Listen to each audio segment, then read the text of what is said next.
Hey, Scott Horton here, and I'm so excited about commodity discs from commoditydiscs.com. They're 1-ounce silver pieces with a QR code engraved on the back side. Scan the code with your phone and get the instant spot price. Commodity discs are paving the way forward for the alternative currency community in America and around the world. The QR code Commodity Disc. Technology has now finally made a real free market silver currency viable. And anyone who donates $100 or more to the Scott Horton Show at scotthorton.org/donate gets one free. That's commoditydiscs.com.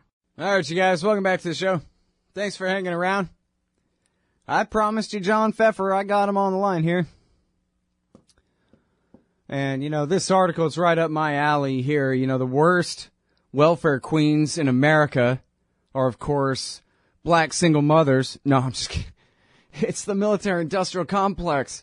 And probably foremost among them all, well, I guess the F-35. But other than that, it'd have to be the so-called missile defense industry. They're not getting any better respect from me than that. Welcome back to the show, John. How are you doing?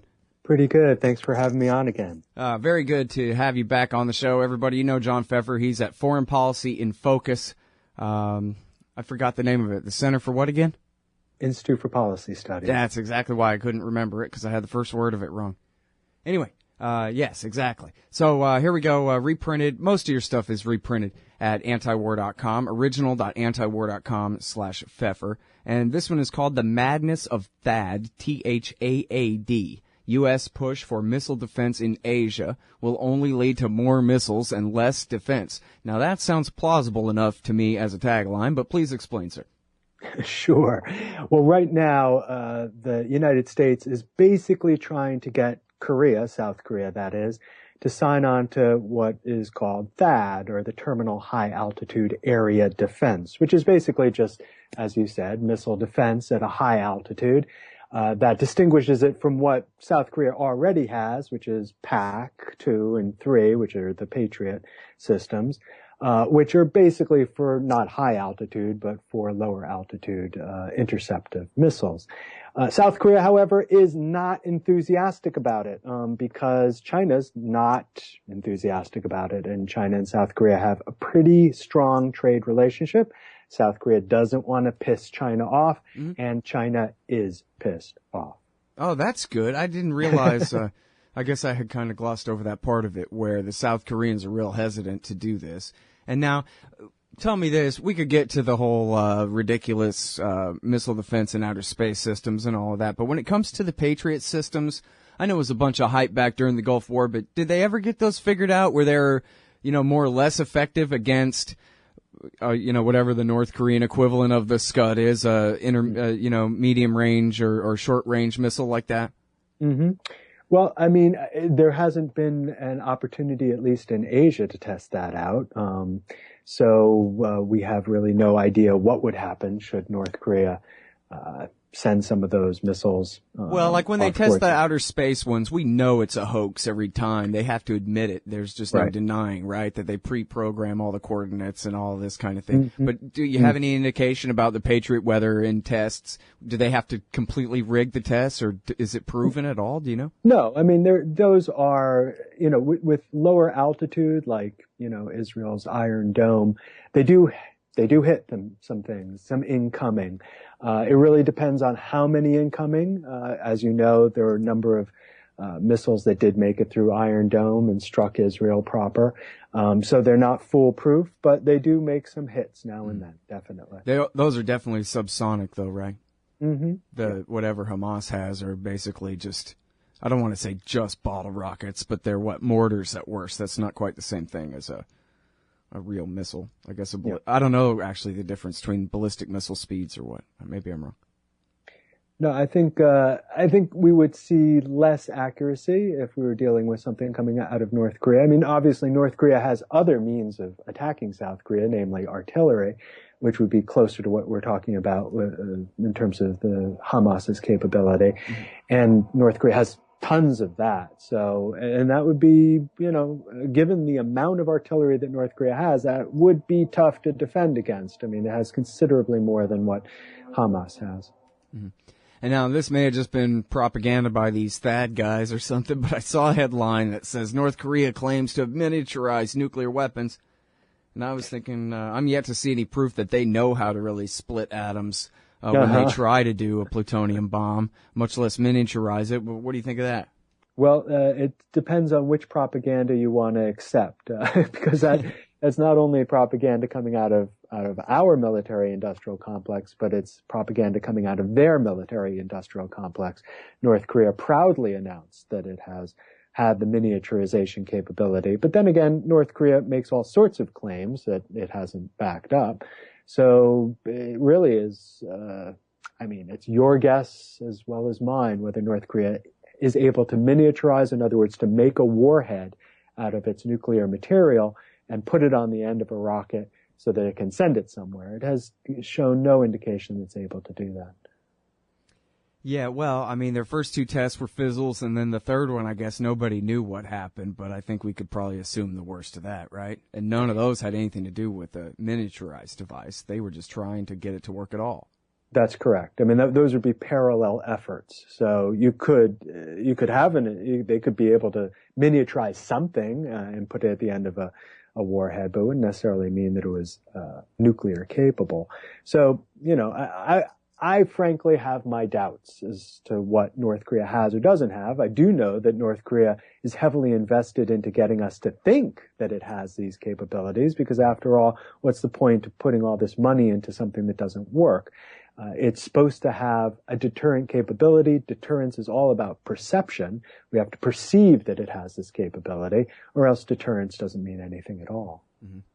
And now, you raise an interesting point in here that I think people often overlook. It seems like all things being equal, which they never are, it would be perfectly fine to build an anti-missile shield all over the place, except for the fact, the humongous one, that America doesn't have benign intentions. And anytime they're building a missile shield, whether they're trying to do it in Poland or in South Korea, what it looks like to the Russians and to the Chinese is we're just arming up for a fist fight. Or armoring up, I guess, and creating at least our perceived ability to do a first strike without having to suffer nuclear retaliation. If we can get them all good enough on our first go at it and shoot down what remaining retaliatory missiles they might have left at the end of that. And so that's why, to them, they take this real seriously. It's not like we're talking a peace-loving republic with a missile shield. We're talking about a world empire with very explicit designs on Asia, East and West, right? Mm-hmm. Absolutely. This is something that, arms control folks have realized for more than 30 years, close to 40 years. In other words, during the height of the U.S.-Soviet confrontation, there were anti-ballistic missile capabilities. It wasn't quite a shield exactly that could cover enormous amounts of territory, but we did have ABM sites, anti-ballistic missile sites, that did have the capability, or at least we thought on both sides, the capability of shielding small areas, like around a big city or around a missile battery. And arms controllers in the early 70s said, hey, if we permit as many ABM sites as possible, then we'll basically have not only an ABM race, in other words, both sides will be, spending enormous amounts of money to create as many ABM sites around the country as possible, but both sides would also invest more money in additional missiles to overwhelm the ABM sites. And so arms controllers thought, okay, well, one way we can block this, at least initially, is to put a cap on ABM sites. And that was the ABM Treaty of 72. It lasted until George W. Bush decided that he didn't want it any longer, about a year after he took office, because it stood in the way of his own idea of creating missile defense, or Star Wars. And so they abrogated the treaty. Unfortunately, as a result, not only are we, the United States, proliferating our missile defense technology, but other countries are as well. And at the beginning of my article, I talk about how the Pentagon has finally realized this and has gone to Congress and said, hey, we need this modernized nuclear missile, because of other countries' missile defense systems. So that's the dilemma we're in again, 40 years after the ABM treaty. Yeah, the mad dog chasing its tail there. All right, it's the madness of THAAD. U.S. push for missile defense in Asia will only lead to more missiles and less defense. More on America's Asia pivot with John Feffer from Foreign Policy in Focus right after this. Hey, all Scott here. If you're like me, you need coffee. Lots of it. And you probably prefer it tastes good, too. Well, let me tell you about Darren's Coffee Company at darrenscoffee.com. Darren Marion is a natural entrepreneur who decided to leave his corporate job and strike out on his own, making great coffee. And Darren's Coffee is now delivering right to your door. Darren gets his beans direct from farmers around the world. All specialty, premium grade with no filler. Hey, the man just wants everyone to have a chance to taste this great coffee. darrenscoffee.com. Use promo code Scott and you get free shipping. darrenscoffee.com. All right, y'all, welcome back to the show. I'm Scott Horton. It's my show, The Scott Horton Show. Oh, by the way, for those of you who listen to the interview archives only later, you should know there's a new way to support the show. Patreon.com/Scott Horton Show, or just follow the link at scotthorton.org. Check it out. See what it's about. Okay. John Feffer, he's on the line. Foreign Policy in Focus is where he writes, The Madness of THAAD, THAAD, all caps there. And that's for high-altitude defense. Now, let me make sure I got your story straight here, John. You're saying that not as a pretext, but actually it's supposed to be geared toward North Korea, but the Chinese take it as a threat anyway. I think implicit is because they only have a couple of dozen nukes, maybe a few dozen or something, right? Not the thousands that the Russians and the Americans have. And so they're really worried that this is all about them and all about first strike. But do I read you right that you're saying it really is about North Korea, even though it's really just about selling missile defense, because the North Koreans don't have any high altitude, anything to shoot down anyway? But that's basically what the policy, at least as close as we can get to reality, that's what it's based on? Well, you're right. I mean, basically, we're talking about something that costs, upwards nearly $1 billion for one of these systems. And that's a lot of money that Lockheed Martin could make selling it to South Korea and potentially Japan as well. In terms of the threat, well, of course, the United States says it's worried about North Korea. And I trust that it is worried about North Korea. But its partner, South Korea, doesn't need THAAD to defend against North Korea because South Korea is right next to North Korea. So there's nothing that's going to come out of North Korea, whether it has it or not, to attack South Korea that's going to be high altitude like that. It's going to be artillery. It's going to be something that can be addressed or not addressed by PAC, by the Patriot system. So fundamentally, THAAD would be used in any functional way against the Chinese nuclear capability. And while it's true that China has nuclear capability that's far less than anything the United States or Russia has, it is in the process of modernizing it. And one of the most recent innovations that China has been exploring is MIRV, another term from the 1970s. It's almost as if we're getting these terrible acid flashbacks from the 1970s. First, the ABM with the anti-ballistic missile treaty, and now MIRV, which was multiple independently targeted reentry vehicles. MIRV was this big debate between the United States and the Soviet Union about the ability of a warhead to basically send out little warheads, to sprout like a fireworks and send out these little multiple reentry vehicles or warheads that would be independently targeted. In other words, you could target them at different sites. Different missile sites, cities, etc. Something that hitherto only a few members of the nuclear club, a capability that they had. And China now, too, is exploring this as part of its overall modernization. So, again, we're getting into this dynamic where China is fearing the ability of the United States and its allies to take away its deterrent capability and therefore modernizing its nuclear arsenal in order to, again, regain that deterring capability. So we're going to see a nuclear arms race if THAAD goes through, if it's pushed onto our South Korean allies and into Japan, accelerate in East Asia. Mm. Yeah, well, and it's interesting. Maybe it's just a side note, and maybe the Chinese would have figured it out themselves anyway. Nobody called them stupid, even when they adopted Maoism. But it was Bill Clinton who hired John Wong and put him in the Commerce Department, James Riotti's guy, and put him in charge of licensing Loral and Hughes Corporation to transfer the multiple reentry vehicle technology to China back in the 1990s. obviously, clearly in direct exchange for campaign cash. And so they said, hey, look, everybody, Johnny Chung and Charlie Tree, when the real scandal was John Wong and his licensing of the transfers of this technology, which all got swept under the rug back then.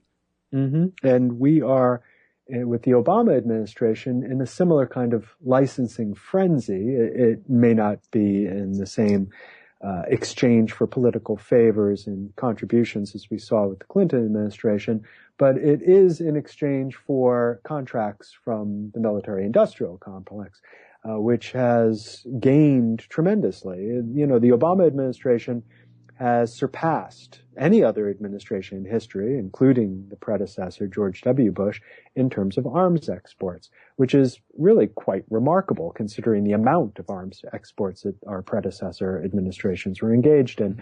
And part of that is as well licensing agreements. In other words, agreements that provide technology so that our allies and occasionally even our competitors are able to produce competitive technologies. So the most controversial, of course, is drone technology, which we hitherto had, tried to retain our technological edge. But now, under the Obama administration, we've decided we're going to go ahead and export that as well. Mm-hmm.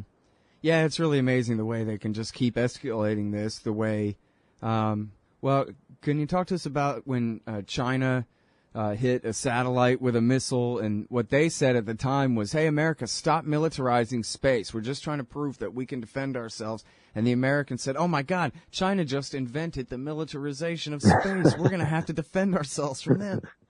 Yeah, this has been a major issue, again, unfortunately, since the 1970s, and that is the degree to which the arms race has spread to space. It has involved as well a kind of satellite arms race or a satellite race among all the countries that are capable of launching satellites, because of course the ability to launch a satellite, the ability to knock a satellite out of orbit, is directly related to one's ability to launch ICBMs and to be accurate about the targeting of ICBMs.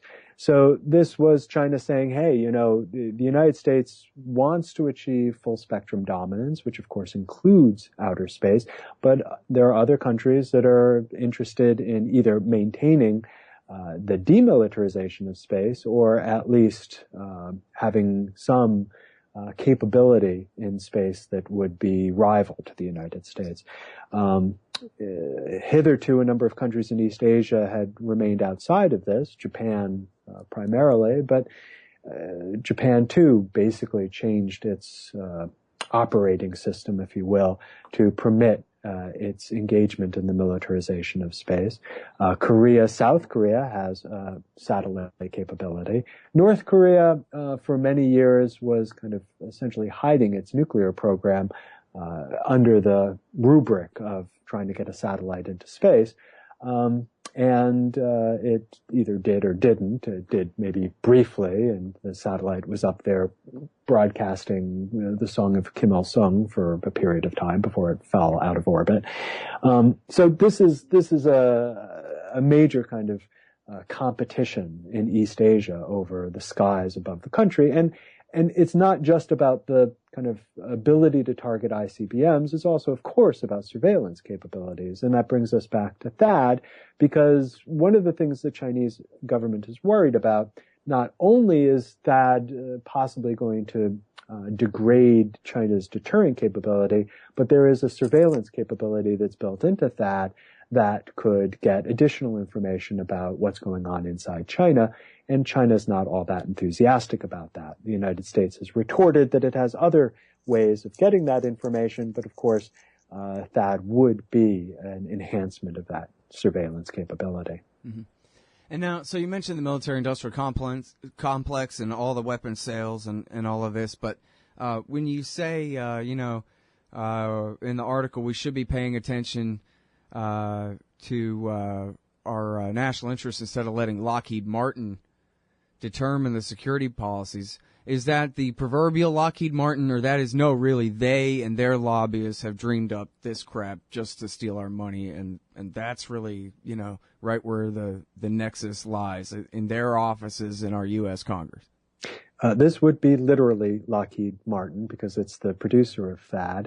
It's not the only kind of military contractor that's involved in missile defense, but this specific system is directly connected to Lockheed Martin. And of course, you're not going to have a lobbyist from Lockheed Martin going into Washington, D.C. and saying, hey, let's restart the six-party talks with North Korea. That's fundamentally not in their interest. They may be neutral on the question, but they're not going to lobby in favor of that. And at the moment, we haven't had six-party talks for several years.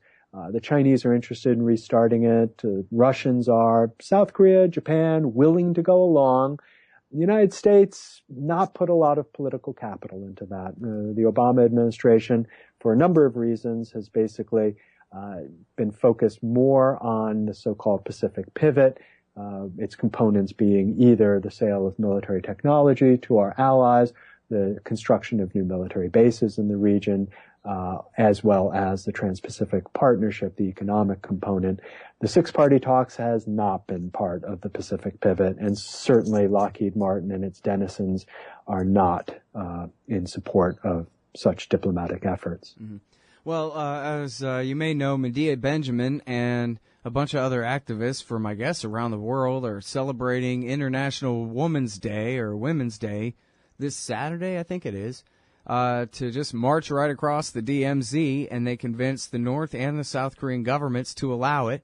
And they're saying, we're just tired of waiting on these politicians and their stupid talks and their unending peace processes that never go anywhere. We're just going to do this thing. I wonder what you think of that and the prospects for, I mean, what the hell? Obama made some kind of joke about it's his F-it years. The lame duck end of his presidency means he can either do nothing or he can do whatever he wants. He's trying to make peace, sort of, kind of, with Iran. He's making peace with Cuba. Why not just go ahead and call this whole thing off? It's stupid anyway. Yeah, they're a totalitarian dictatorship, but so is America too. So, I think what Medea and Gloria Steinem and Christine Ahn are doing is great, and more power to them.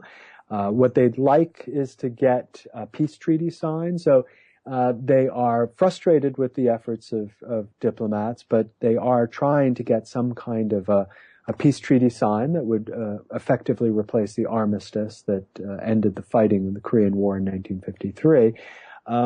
There is a possibility. I mean, it would be great to see Obama kind of turn around and say, as you said, this is my lame duck period, and hell with it. I'm just going to do what I think is necessary in terms of kind of pushing the planet towards peace. The initiatives with Iran, with Cuba, are definitely laudatory, and I think it would be fabulous to add a Korean peace treaty as kind of the third jewel in that crown. Hey, listen, as long as I'm keeping you a minute over time here, is it okay if I ask you one more thing here?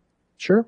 Yeah, because isn't it right that George W. Bush, when he sent Christopher Hill over there, before he sabotaged his own dumb thing, was actually making some pretty good progress there in the last years of the Junior administration?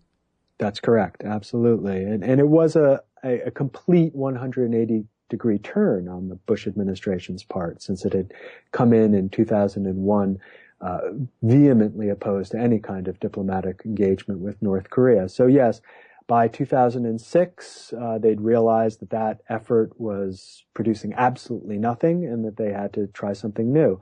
So it is possible that we could see a similar kind of pivot, if you will, from the Obama administration, realizing that its own kind of hostile policy toward North Korea has only led to, North Korea having more weapons and not changing its internal policies at all. So maybe it's time for a new kind of approach.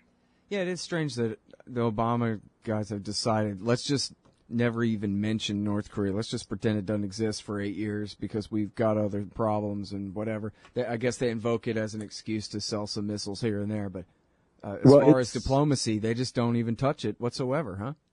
Pretty much. I mean, I think it was a strategic decision that in the past, negotiations with North Korea did not yield great dividends, whereas investment into negotiations with Iran and Cuba obviously are yielding dividends. The mention of North Korea is somewhat of an embarrassment to the Obama administration because their opponents in Congress and the Republican Party can say, hey, on your watch, North Korea went nuclear, which isn't exactly true, but anyway, they can use that argument. And so the less they talk about North Korea, the less they open themselves up to that kind of criticism. Yeah. In other words, it's all about politics, not the national interest, like everything else. Correct. Yep. All right. Great. Thanks so much for your time. I sure appreciate it, John. Thank you. All right, y'all. That's John Feffer, Director of Foreign Policy in Focus at fpif.org. And this one is there and at antiwar.com as well. The Madness of THAAD. You hate government? One of them libertarian types? Or maybe you just can't stand the president, gun grabbers, or warmongers. Me too. That's why I invented LibertyStickers.com. Well, Rick owns it now, and I didn't make up all of them, but still, if you're driving around and want to tell everyone else how wrong their politics are, there's only one place to go. LibertyStickers.com has got your bumper covered. Left, right, libertarian, empire, police, state, founders, quotes, central banking. Yes, bumper stickers about central banking. Lots of them. And, well, everything that matters. LibertyStickers.com. Everyone else's stickers suck. Hey, y'all, Scott Horton here for Liberty.me, the social network and community-based publishing platform for the liberty-minded. Liberty.me combines the best of social media technology all in one place and features classes, discussions, guides, events, publishing, podcasts, and so much more. And Jeffrey Tucker and I are starting a new monthly show at Liberty.me, Eye on the Empire. It's just $4 a month if you use promo code SCOTT when you sign up. And hey, once you do, add me as a friend on there at scotthorton.liberty.me. Be free. Liberty.me. In America today, teachers, cops, judges, and other so-called public servants make far more than the average taxpayer. And their pensions, well, if the people knew, they'd join us. That's where you come in. Taxpayers United of America is embarking on a great new project to train activists how to take on the parasites in your communities. The entire process, from prying loose the facts to disseminating the truth to the people. The next one is June 13th in Denver. It's just $5 if you sign up now at taxpayersunited.org/govpensions.